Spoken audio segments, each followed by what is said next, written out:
Сотрудники службы по борьбе с незаконным оборотом наркотиков МВД Кыргызской Республики провели лекцию среди студентов первого курса Кыргызского национального университета имени Джусупа Баласагына по предмету правоохранительная деятельность Кыргызской Республики на тему деятельности службы по борьбе с незаконным оборотом наркотиков МВД Кыргызской Республики и противодействия вовлечению молодежи в незаконный оборот наркотиков.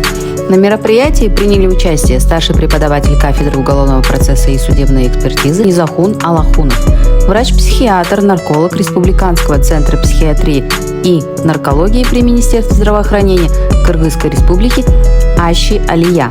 Цель проведения лекции – повышение осведомленности у молодежи о важности борьбы с незаконным оборотом наркотиков, а также правовых последствиях, связанных с распространением наркотиков.